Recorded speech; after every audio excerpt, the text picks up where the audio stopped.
सांस्कृतिक संस्था बांसुरी द्वारा आयोजित चतुर्दिवसीय अखिल भारतीय संगीत साहित्य रंग महोत्सव की तैयारियां शुरू हो चुकी है। 29 अक्टूबर से आयोजित होने वाले महोत्सव में सुर, संगीत, साहित्य का अनूठा संगम देखने को मिलेगा। रविवार को आयोजक मंडल द्वारा रंग महोत्सव का आधिकारिक पोस्टर लॉन्च किया गया। इस मौके पर विस्तृत जानकारी देते हुए संस्थापक विनय गोस्वामी ने बताया कि विगत 25 वर्षों से सांस्कृतिक विधाओं के प्रचार प्रसार में जुटी संस्था बांसुरी द्वारा कान्हा की नगरी में विराट रंग महोत्सव का आयोजन 29 अक्टूबर से वृंदावन शोध संस्थान के सभागार में किया जा रहा है, जिसमें कला संस्कृति के अलग अलग रंग दर्शकों को देखने को मिलेंगे। वरिष्ठ सलाहकार अभय वशिष्ठ ने बताया कि संस्था द्वारा आयोजित तृतीय रंग महोत्सव को नामचीन नाट्यकार विमल संदीपन को समर्पित करने का निर्णय लिया गया है। क्योंकि वृंदावन धाम आप जानते हैं, वैसा यहाँ के तो जो ठाकुर जी हैं, जो हमारे हम सब के आराध्य हैं बांके बिहारी, उनका प्रागट्य भी संगीत के माध्यम से हुआ है।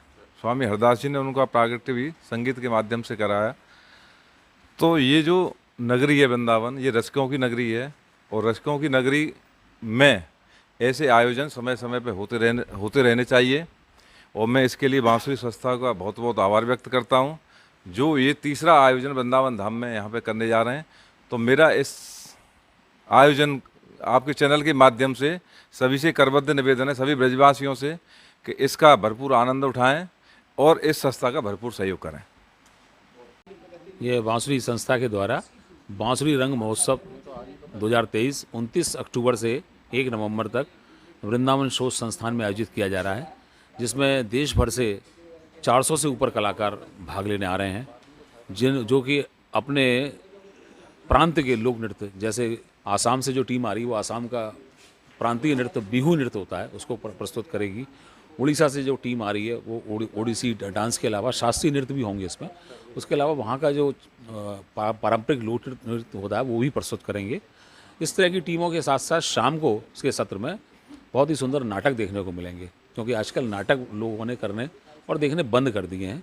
कुछ जगह ही सीमित रह गए हैं, जैसे बंगाल, बम्बई और दिल्ली में बड़ा समृद्ध नाटक है, लेकिन और प्रदेशों में नाटकों की परंपरा कम हो गई, क्योंकि नाटकों में 2-2 महीने रिहर्सल करनी पड़ती है, तब जाके 1 घंटे का आप नाटक याद कर पाते हैं और उसकी रिहर्सल हो पाती है।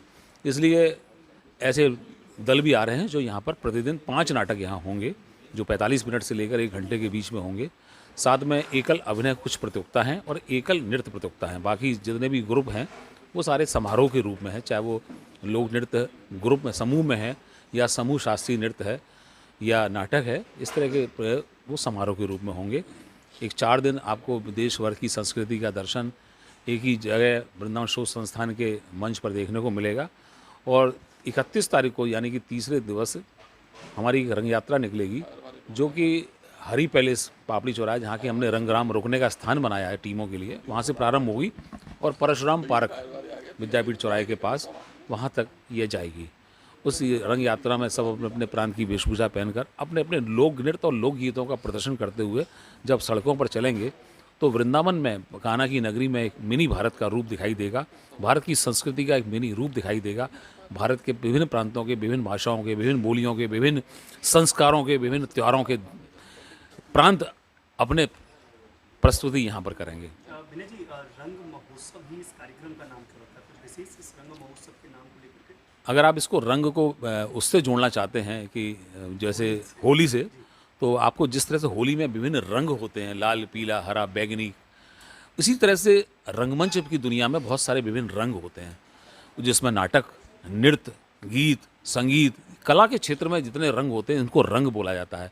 और रंग को करने वाला रंगकर्मी होता है, क्योंकि सबसे कठिन अगर विधा है तो वो रंगकर्म यानी कि नाटक है, जिसमें नृत्य भी होता है। अगर कहीं कोई ऐसा नाटक है जिसमें नृत्य भी हो, ऐसा संगीत में नाटक भी होते हैं जिसमें पूरा नाटक संगीत में होता है। और ब्रज में तो आप जानते हैं नौटंकी, स्वांग, ढोला, गवार, बहरे तबील, चौबोला, ये सारी चीज़ें हमारे लोक नाटक की विधा हैं, जिसमें गायकी के द्वारा प्रस्तुतिकरण होता है लोक नाट्य का। तो नाटक ऐसी विधा है जो सबसे कठिन मानी जाती है इन सब विधाओं में से। उसमें इसलिए इसका नाम रंग बोला जाता है कि इसमें विभिन्न रंग हैं, नृत्य के, गीत के, संगीत के, नाटक के, इसलिए रंग, विभिन्न रंग जैसे होली के रंग होते हैं, ऐसी इसमें प्रस्तुति के विभिन्न रंगों को मिलाकर एक रंग महोत्सव हो रहा है, जिसमें सारे रंग मिले हुए हैं।